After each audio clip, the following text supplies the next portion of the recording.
বন্ধুরা আরো একটি অঙ্ক দেখেন। এই অঙ্কটি এসেছে হচ্ছে ৩৩তম বিসিএস এর। অঙ্কটা এসেছে ৩৩তম বিসিএস, ২৩তম বিসিএস, পররাষ্ট্র মন্ত্রণালয় সাইবার কর্মকর্তাতে এসেছে। এই অঙ্কটি কিন্তু মোস্ট ইম্পর্টেন্ট, সকল পরীক্ষায় আসে। তো এখন প্রশ্নটি হচ্ছে এম সংখ্যক সংখ্যার গড় এ, এন সংখ্যক সংখ্যার গড় বি, সবগুলো সংখ্যার গড় কত হবে? তাহলে এখন আমাদের প্রথমে এম সংখ্যক সংখ্যার গড় দিয়েছে। তাহলে প্রথমে আমরা এম সংখ্যক সংখ্যার যোগফল বের করব। প্রথম হচ্ছে এম সংখ্যক সংখ্যার যোগফল কত হবে? যোগফল নির্ণয়ের সূত্র কিন্তু আমরা বলেছি আগেই, দুটি সংখ্যার গুণ করতে হবে। তাহলে প্রথম আমাদের সংখ্যা বেরোলো, প্রথম সংখ্যা বেরোলো এম এ, প্রথম সংখ্যা কি বেরোলো? M A. সেটা আমরা সুন্দর করে লিখি, এম এ।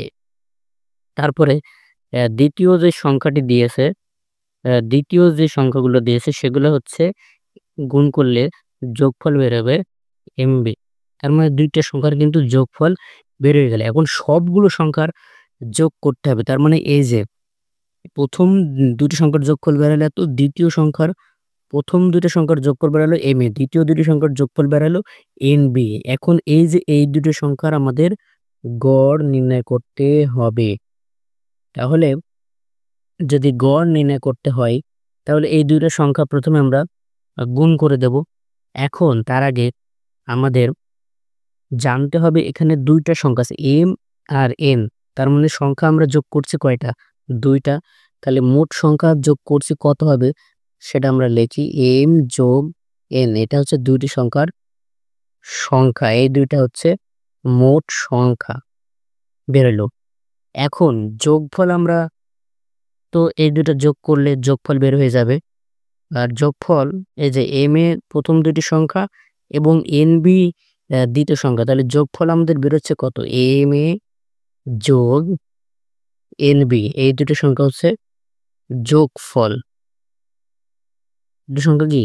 যোগফল। তাহলে সংখ্যা বেরোলো এবং যোগফল বেরোলো। তাহলে গড় সমান সমান কি আসবে? গড় সমান সমান আসবে কি? যোগফল বসাবো উপরে, এম এ যোগ এন বি, এম এ যোগ এন বি। এবার সংখ্যা কত? এম যোগ এন। তাহলে উত্তর কত আসছে? এম এ যোগ এন বি কোথায় আছে? বা এ এম যোগ বি এন কোথায় আছে? দেখেন এই যে আশেপাশে থাকলেও কোনো সমস্যা নেই, অঙ্কটাই সহজ না? সহজ।